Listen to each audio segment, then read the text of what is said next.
el día de ayer habíamos visto el tema de la arquitectura. Habíamos hablado que era una arquitectura. Habíamos visto, pues, como dos enfoques de dos libros diferentes de arquitectura, pero que al final, pues, los componentes estaban bien relacionados, eran muy parecidos. Decíamos que esta era una arquitectura genérica, ¿verdad? Realmente no es de un sistema gestor de base de datos como tal, sino es que es una representación de lo que podríamos encontrarnos en un sistema gestor de base de datos. Bien, entonces vamos a hablar de este término que creo que a grosso modo lo hemos tocado o ya lo hemos hablado, que es la naturaleza autodescriptiva de un sistema de base de datos.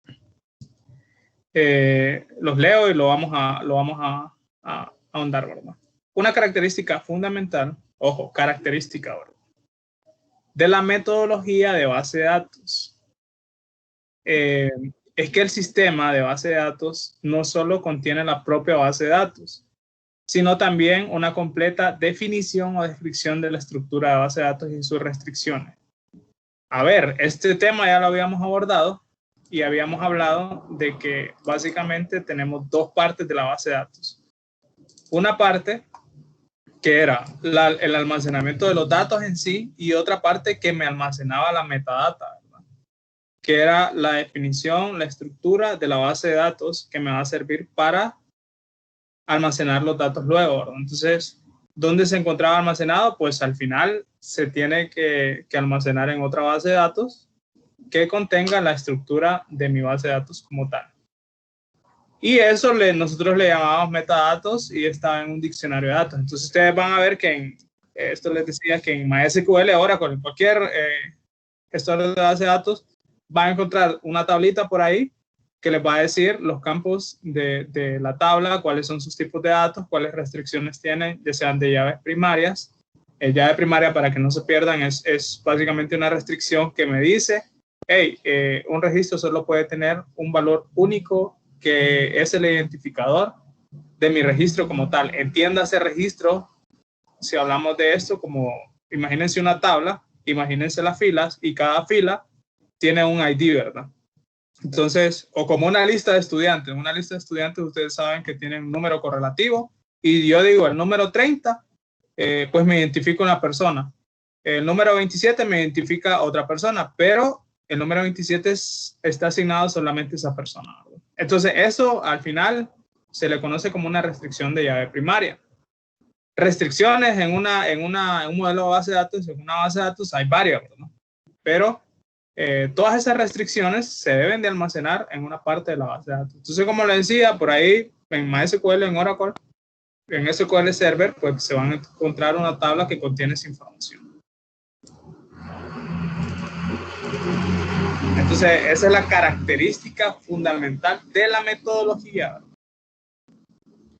Es que la base de datos no solo contiene la base de datos, sino también una completa definición de descripción de la estructura de la base de datos y sus restricciones. Esta definición se almacena en un catálogo de DBMS, Database Management System, o Sistema Gestor de Base de Datos en español, o motor de base de datos, que contiene información como la estructura de cada archivo, el tipo, el formato de almacenamiento de cada elemento de los datos y distintas restricciones de los datos.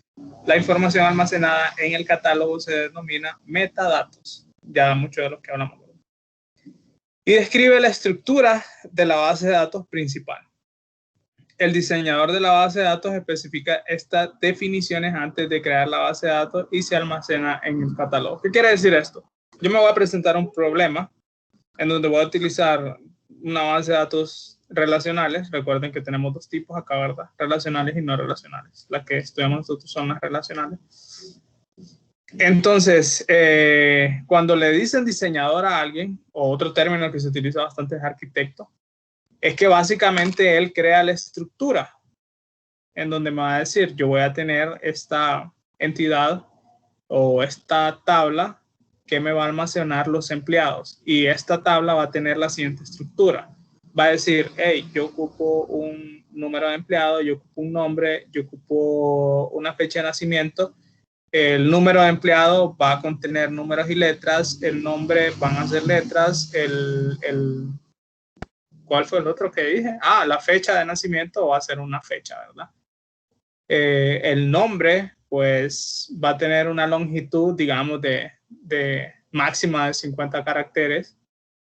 El correlativo, pues, va a ser un entero, por así decirlo, que se va a ir generando del 1 hasta el n, ¿verdad? Entonces, cada vez que se agrega un registro, se va a generar y va a decir Marcio Salgado 1. Entonces viene alguien, ingresa los datos y Ever Espinosa 2, fecha de nacimiento tal. Viene otro y dice Brian Miguel Matute 3 y así sucesivamente, ¿verdad? Pero digamos que Brian, en lugar de colocar la fecha de nacimiento, me mandó a la base de datos que un número de teléfono y me mandó 99, 40, 60, 60, por así decirlo. Entonces, ¿qué va a hacer? La base de datos debe tener algún mecanismo que a mí me funcione como protección para definir o decirle, ese tipo de datos yo no lo acepto, ¿verdad? Entonces, no te agrego como registro. Corregí eso y luego tal vez lo podamos agregar. Entonces, háblese así de la restricción en general. Por ejemplo, un tipo de dato puede para mí ser una restricción porque yo estoy limitando a que la persona que va a registrar en mi base de datos solo pueda moverse en ese tipo de datos. Si es entero, quiere decir que no me va a ingresar fecha, ¿verdad?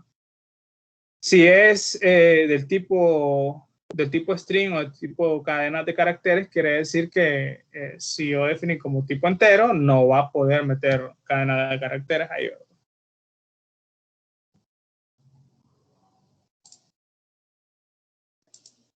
Señores, lo siento. No me había dado cuenta.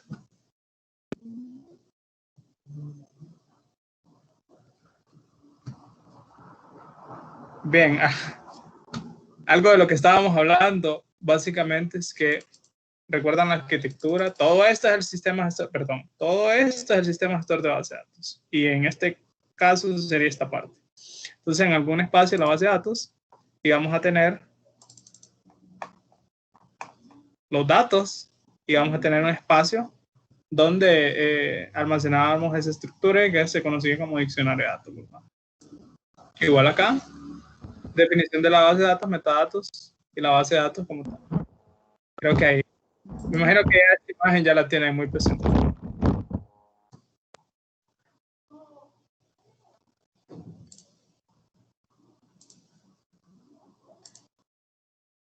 ¿Estamos bien hasta ahí? ¿Tienen preguntas? ¿Vamos bien? A ver si me confirman ahí por chat. Entonces había leído este párrafo, había leído este otro párrafo y al final estábamos analizando esta última parte donde decíamos que el diseñador de la base de datos especifica estas definiciones antes de crear la base de datos. Quiere decir que hay un proceso de diseño. No nos vamos a sentar y vamos a empezar a codificar, Sí, no. Previo a eso, pregunta. Disculpe que lo interrumpa. Entonces, usted lo que nos trata de decir, ejemplo, por ejemplo, yo soy repitente de esta clase y en otras clases con otros licenciados uno hace lo que primero son las tablas y después el diseño. Ojo, una vez el licenciado Santos siempre me dijo, ¿cómo vas a venir y vas a hacer un edificio y después vas a hacer los planos? Entonces eso es lo que usted nos está tratando de decir, es que primero vamos a hacer lo que es la estructura, o sea, un diagrama, y después empezar a hacer lo que son las tablas con la base de datos. No sé si me explico. Así es. Eso mismo. Correcto, ahí ya le entiendo, porque así en sí, en la base de datos, así sí tiene lógica y así yo le he entendido a esta clase. Ya por otros motivos ya no le he entendido a esta clase, entonces ahí sí, solo esa duda tenía, honestamente. Sí, realmente recuerden, y creo que nuevamente lo vamos a ver, y si usted me voy a robar la diapositiva de lenguajes de programación 2. Lastimosamente creo que no fueron mis alumnos. Y recuerden esta imagen, ¿verdad? El software en general, abarcando todas las áreas que involucran al software, desde la gestión de proyectos, hasta el desarrollo, hasta las bases de datos, hasta infraestructura, tienen una serie de fases, ¿verdad? La primera fase es planeamiento, análisis y diseño, ¿sí? Entonces la implementación ya es esa parte, ¿verdad? Donde ustedes vienen, agarran los planos de la casa, como dice él, y se ponen a implementar eso, ¿no? Entonces, quienes hacen realmente los diseños, se les conoce como arquitectos de software. Así de simple, ¿verdad? Y luego se lo dan a una persona, ya sea que programe en Angular, ya sea que programe en Java, ya sea que programe en N cantidad de lenguajes de programación, o ya sea que estemos en MySQL, que estemos en DB2, cualquier cosa, le da su plano y él se sabe el lenguaje que lo va a traducir ya en código, ¿verdad? Entonces, muchas veces no es posible simplemente, por muchas razones, ¿verdad? Sentarse a programar y prácticamente crear su código así de la nada, ¿verdad? Sin previo diseño. Bien, entonces, eso hablando de la última parte, ¿verdad? El diseñador de la base de datos especifica las definiciones antes de crear la base de datos, se almacenará en catálogo. Luego tenemos este tema, aislamiento entre programas, datos, abstracción de datos. Creo que este tema de abstracción de datos ya lo tocamos. Vamos a leerlo, ¿verdad?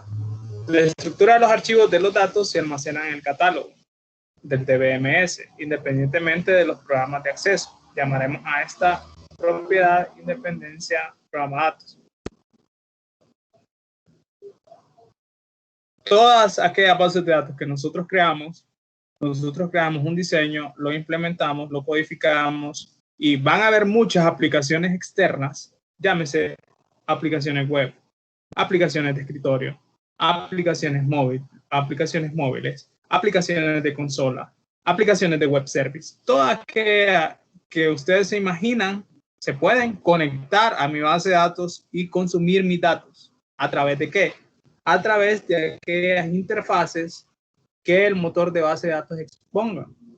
Entonces, toda esta creación de base de datos debe ser totalmente independiente de los programas que se quieran conectar a mi base de datos. Simplemente lo que yo proporciono es interfaces para que ellos, a través de su implementación, se puedan conectar conmigo.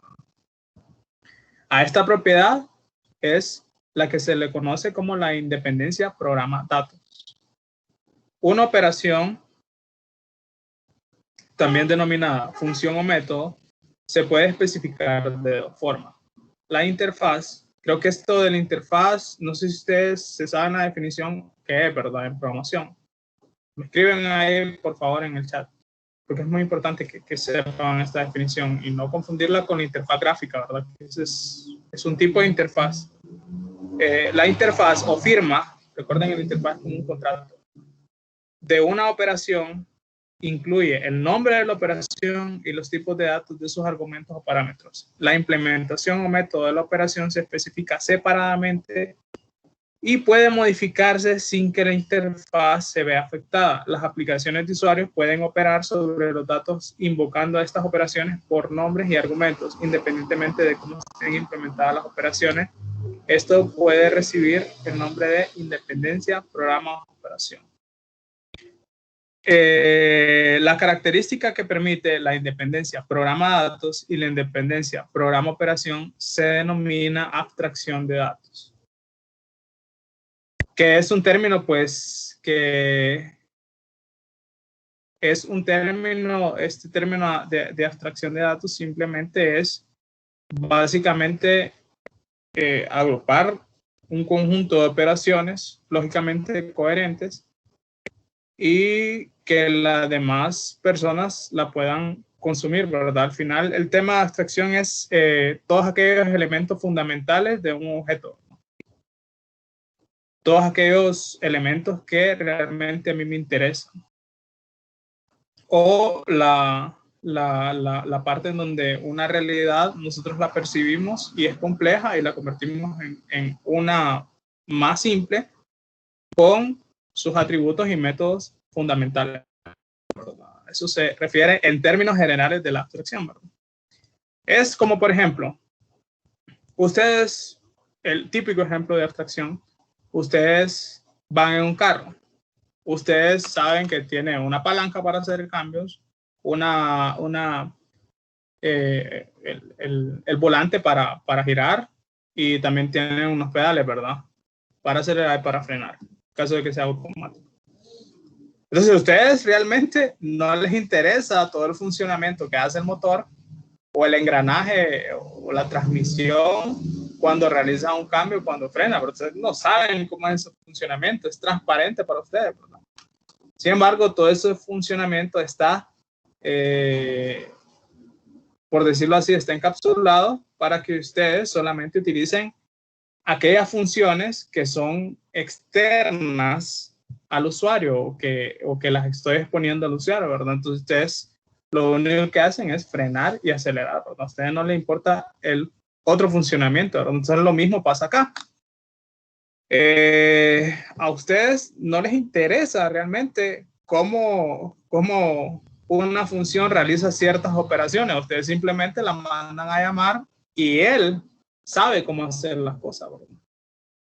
Entonces, a esa característica de hacer la independencia entre los programas y la independencia entre los programas y las operaciones, los programas datos, se le conoce como abstracción de datos, ¿verdad? Un gestor de base de datos proporciona a los usuarios una representación conceptual de los datos que no incluye muchos de los detalles de cómo están almacenados. O sea, él no le está diciendo en qué sector del disco duro se encuentra almacenado cierto registro, ¿verdad? Simplemente ustedes hacen una consulta, les devuelve una información nada más, ¿verdad? Pero todo el funcionamiento que tiene detrás de eso, ustedes no lo conocen absolutamente para nada.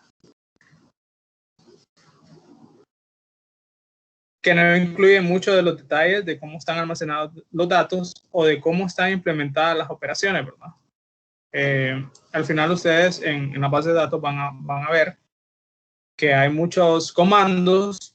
Por ejemplo, hay un comando para crear una base de datos que es bien simple, que se llama create database, y ustedes le ponen un nombre. Ese simple comando de crear base de datos, por debajo crea un archivo, lo agrega a una tabla, crea el diccionario de datos y hace un montón de operaciones que simplemente nosotros realizamos un comando, pero para nosotros todo eso es transparente, ¿verdad? Como el tema del carro, ¿verdad? Al final, yo freno, pero yo no sé todo el funcionamiento que tiene este, ¿verdad? Entonces lo mismo pasa acá. Al igual como hay comandos, al igual como hay funciones, por ejemplo, funciones a mí que me retornen la fecha y la hora, pues yo no sé cómo está implementada esa función, no sé cómo va a recoger la fecha del sistema, pero yo sé que me trae la fecha y la hora del sistema. O funciones, por ejemplo, de conversión de datos, convertir un entero o una cadena de string a un entero, o otras funciones en las cuales yo puedo extraer parte de una cadena de caracteres. Por ejemplo, si la cadena de caracteres dice hola y yo quiero obtener la primera letra, pues hay funciones que yo puedo utilizar para hacer eso, ¿verdad? Pero el funcionamiento, como hace por debajo, yo no sé. Y funciones hay de todo tipo, no solamente de manipulación de datos, hay N cantidad de funciones.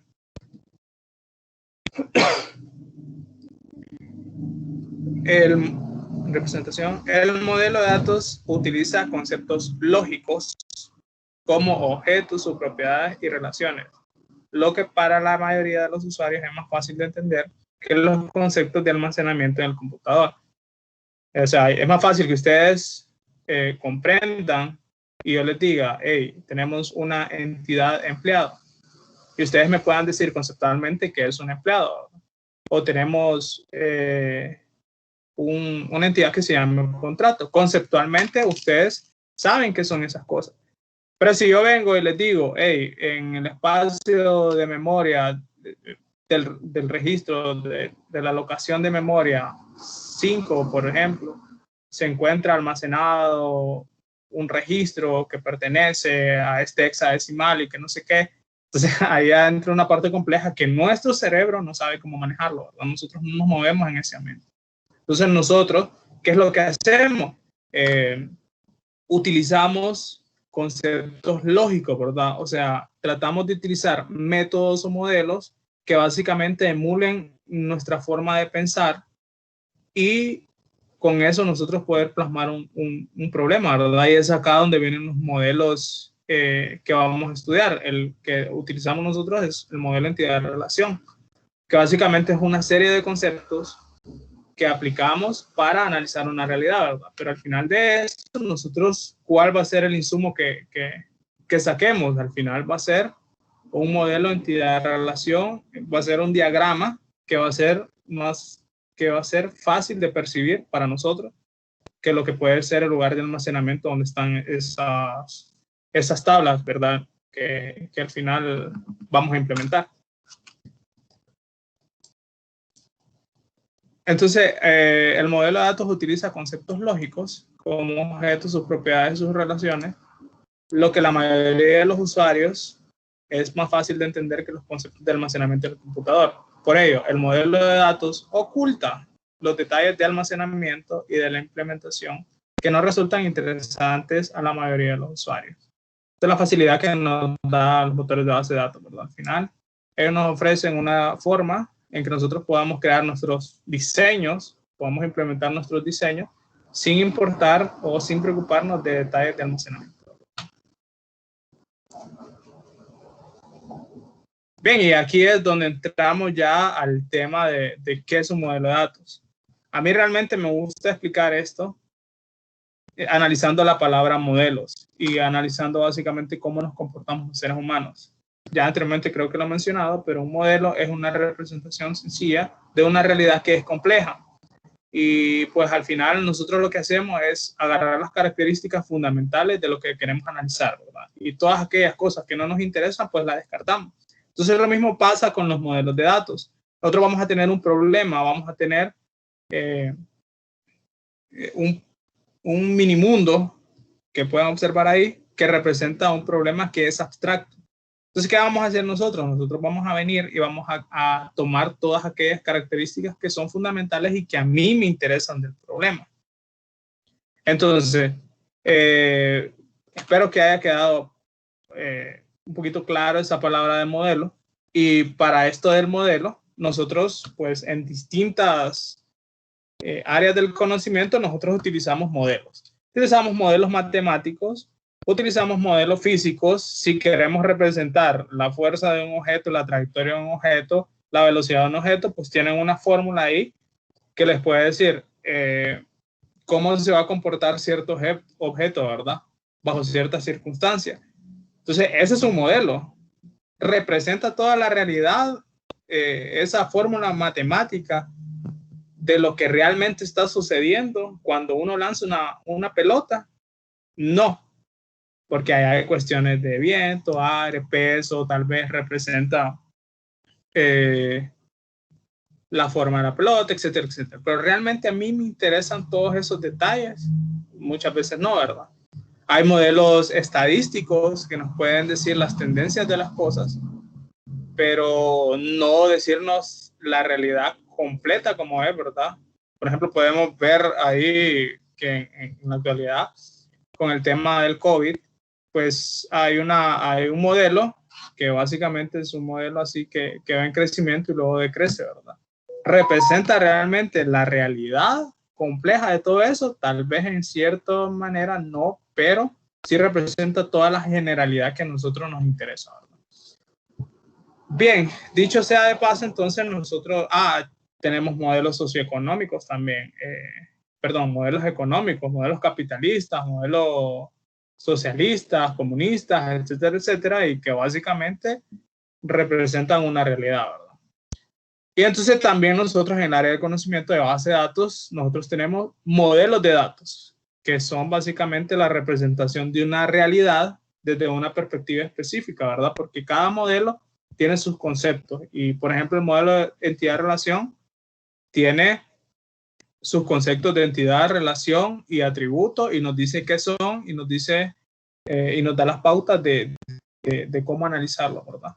Entonces, en esto de las bases de datos vamos a tener dos modelos. Un modelo de entidad-relación y un modelo relacional. A grosso modo, el modelo de entidad-relación tiene una serie de reglas, una serie de conceptos que nos ayudan a analizar esa realidad. El modelo relacional básicamente se basa en representar los datos en manera de tablas, ¿sí? Entonces, cuando ustedes miren una tabla con datos, modelo relacional, ¿verdad? A simple vista, en el modelo relacional no se pueden ver las relaciones como tan fáciles de observar, ¿verdad? ¿Por qué? Porque ustedes al final tienen un encabezado que van a ser los campos. Si tenemos un empleado, van a tener nombre, van a tener identificación, van a tener fecha de nacimiento y van a tener el listado de los, ¿cómo que se llama? De los empleados, ¿verdad? De la lista de empleados que tengamos. Entonces ahí van a tener valores. 1 va a ser José David, 2 va a ser José Mario. Entonces, ¿para qué nos sirve el modelo relacional? Básicamente nos sirve para visualizar los datos. ¿Sí? No es tan simple de ver las relaciones porque si nosotros tenemos un campo que hace referencia a otra tabla, entonces lo que vamos a ver es un número, ¿verdad? Entonces no va a ser tan fácil ver las relaciones ahí, pero sí es muy fácil ver los datos. Entonces nosotros, desde la perspectiva de diseño, para nosotros es más útil cuando estamos haciendo el diseño, entidad, relación, perdón, cuando estamos haciendo el modelo y analizar el problema y ver el problema y captar cuál es la esencia del problema, ver un modelo entidad relación, ¿verdad? Entonces con eso yo puedo ver, ok, este empleado, por ejemplo, tiene contratos, este empleado tiene varias referencias, este empleado tiene un jefe, entonces en un modelo de entidad de relación se entienden esas interacciones entre las entidades. Pero a la hora de la hora, perdón, dentro de otras perspectivas, por ejemplo, si alguien quiere ver cuánto es el número de empleados que yo tengo en mi empresa, pues a lo que va a recurrir es a un modelo de entidad de relación, ¿verdad? O cuál es, perdón, a un modelo relacional. O cuál es el listado de mi empleado, quiero ver los datos, entonces va a acudir al modelo relacional. Entonces el modelo relacional también nos va a servir si queremos partir a hacer un diseño y aplicar un término que es normalización, podemos partir del modelo relacional y sacar un modelo entidad-relación también. Pero ojo, ambos, lo que quiero es que ustedes sepan distinguir que dentro de los modelos de datos hay varios tipos de modelos y cada uno de los modelos nos ayuda de diferente manera, ¿verdad? Entonces, saber usarlo, primero conocerlo, pues es muy importante, ¿verdad? Entonces, por una parte tenemos un modelo de entidad-relación y por otra parte tenemos el modelo relacional. Para que quede claro, el modelo de entidad-relación es aquella serie de conceptos que nos podemos ayudar en un diagrama entidad-relación. Ojo, son dos cosas relacionadas, pero son conceptos diferentes, ¿verdad? Una cosa es el modelo de entidad-relación y otra cosa es el diagrama que yo digo que es entidad-relación. Y por ahí el modelo relacional que se simplifica diciendo que es la serie de tablas, ¿verdad? Está conformada por filas y columnas y en donde nosotros podemos ver los datos. Bien, entonces vamos a ver. Creo que aquí entramos en materia. ¿Cuáles son los pasos que va a seguir? Y creo que está muy relacionada con el tema de lo que acabamos de discutir que su compañero aportó, de cuáles serían los pasos lógicos a seguir cuando tenemos un problema, ¿verdad? Entonces, desde que les expliqué el ciclo de vida del software, ustedes saben que tenemos un problema y de esta manera ellos lo representan como un mini mundo y lo representan de esta forma que no tiene forma porque es abstracto, ¿verdad? Entonces, imagínense que yo les digo, yo les doy una labor de crear un software o de analizar una base de datos. Entonces, esta serie de pasos son las que deberían de seguir, ¿verdad? Empezar primero por un problema bien definido. Por ejemplo, necesito crear un sistema que me haga la gestión de empleados, necesito crear un sistema que me realice la gestión de vehículos, necesito un sistema de subasta. Entonces ahí es como la necesidad global, ¿verdad? Luego de esa necesidad global, pues entramos en una parte de recopilación y análisis de requisitos. Ok. Primero, si necesito crear un sistema, por ejemplo, de renta de vehículos, primero, necesito algún sistema de inventario, cómo se va a registrar la gente, cómo voy a hacer el seguimiento de los vehículos, etcétera, etcétera. Entonces, básicamente ahí ustedes ya están mirando que tienen otros problemas por resolver que son también muy importantes, ¿verdad? Entonces, ¿cuál de esos sistemas sería importante de tener de un inicio? Podría tener el sistema en donde me alquilen el vehículo si no tengo inventario. Entonces uno empieza a priorizar y dice, ok, no, primero por fuerza necesito el sistema de inventario. Pero les pregunto yo, ¿pueden tener el sistema de inventario sin tener la parte de gestión de seguridad de usuarios? O sea, que cualquier persona puede entrar al sistema y puede decir o agregar un vehículo al inventario. No, dicen ustedes, necesito el sistema de seguridad primero, donde se logueen, se registren, se le coloquen roles a los usuarios, etcétera, etcétera, ¿verdad? Pero partamos de que ese sistema está y que son sistemas que realmente en toda aplicación van, ¿verdad? La gestión de seguridad de usuario. Bien, entonces ocupamos un inventario. Entonces, ok, ¿qué es lo que vamos a empezar a hacer? Voy a recopilar y analizar los requisitos. Entonces vengo yo y empiezo a decir cómo lo hacen actualmente. Entonces muy probablemente, lo manejen en una hoja de Excel, ¿verdad? O lo hagan a mano en algún libro. Entonces yo lo que empiezo a visualizar es, ok, ¿cuáles son aquellos datos que necesitan o qué cosas hacen en el libro? Entonces ustedes van a ver que si entra un carro nuevo, se compra un carro nuevo y se va a agregar al inventario, pues ustedes miran que alguien no ingresa en el Excel y ingresa ciertos datos. Si, por ejemplo, un vehículo no está a disposición porque está en mantenimiento, entonces vienen, entran a los hojita de Excel, pueden ser en la misma tablita de Excel o puede ser en otra pestaña y dice este vehículo está en mantenimiento, le ponen ahí un campito que dice está en mantenimiento. Entonces, ¿qué es lo que estoy haciendo yo ahí? Estoy recopilando la información y estoy analizando los requisitos. ¿Y cuáles serían los requisitos? Ok, necesito ingresar al inventario, ingresar vehículo al inventario. Necesito cambiar de estatus el vehículo y colocarlo en observación. ¿Qué pasa si, por ejemplo, el vehículo ya terminó su mantenimiento? Pues luego vuelve a los vehículos disponibles, etcétera, ¿verdad? Entonces, creo que esa parte ya quedamos bien. Si seguimos analizando, creo que vamos a hacer todo el sistema. Analizamos los requisitos y acá nosotros, ¿qué es lo que sacamos? Sacamos los requisitos de datos. ¿Cuáles son los requisitos de datos si yo voy a hacer un inventario de vehículos? Pues sería lo que esas personas necesitan manejar realmente, ¿verdad? Lo que esas personas tienen en ese Excel. Entonces, si ustedes miran que le colocan un correlativo, le colocan la marca, le colocan el modelo, le colocan el año, le colocan observaciones, le colocan algún estado, si el vehículo está disponible o no, y le colocan una serie de datos, pues esos son los requisitos que ellos necesitan para que mi sistema funcione. Entonces, imagínense que alguien venga y diga, no voy a poner la marca. Entonces, ese sistema definitivamente no le va a servir a la persona porque ocupan registrar la marca. Y si se ponen a pensar un poquito más adelante, pues las personas cuando quieren alquilar un vehículo, ¿qué es lo que hacen? Pues hacen varios filtros de búsqueda y pueden buscar por marca, buscar por tipo, buscar por precio, etcétera, etcétera. Entonces, imagínense no poner la marca como un campo o el modelo como un campo, pues sería bien complicado y básicamente ese diseño no nos va a servir.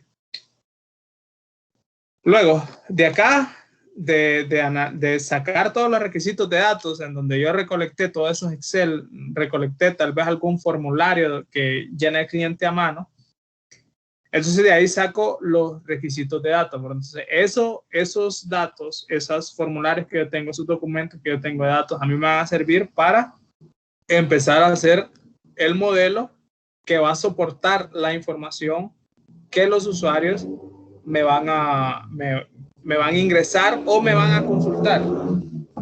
Entonces, de acá es donde sale el diseño conceptual. Entonces, el diseño o los diseños conceptuales, ¿cómo se hacen?